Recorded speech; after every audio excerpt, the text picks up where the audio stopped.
নমস্কার, আপনারা দেখছেন ওঙ্কার বাংলা। আপনাদের সঙ্গে রয়েছে আমি সৌমি। নজর রাখবো গুরুত্বপূর্ণ জেলার খবরের দিকে।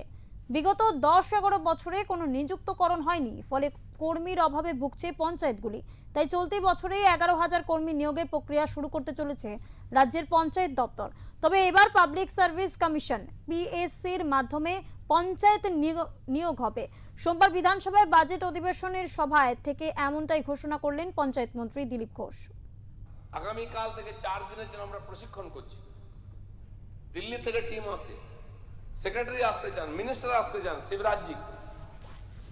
আমরা কনভেনশন সেন্টারে পঞ্চায়েতের সেক্রেটারি থেকে আরম্ভ করে ডিস্ট্রিক্ট লেভেলে অফিসার পর্যন্ত ডাকছি 4টে জনে 4 দিন, 21, 22, 23, যাতে তারা ট্রেনিং নিয়ে গিয়ে জেলায় নিজের মহকুমা ব্লক স্তরে সবাইকে ট্রেনিং দিয়ে এই কাজটাকে সুচারুরূপে করতে পারেন।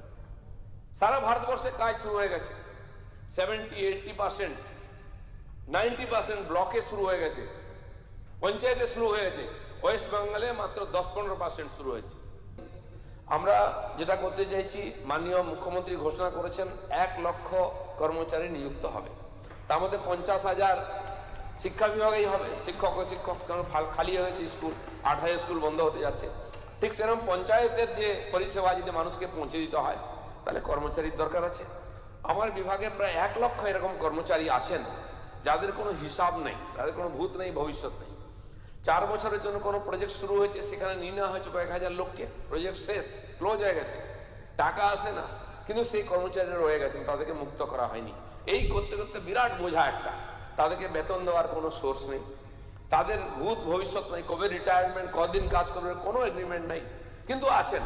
কিন্তু আমরা কাউকে তাড়াইনি, কোনো না কোনো ফরম্যাট থেকে টাকা নিয়ে এসে, কোনো প্রজেক্ট থেকে টাকা নিয়ে এসে তাদেরকে কাজ দিয়ে, এই যে বিভিন্ন সার্ভে ইত্যাদি হচ্ছে, তাদের কাজ করানোর চেষ্টা চলছে।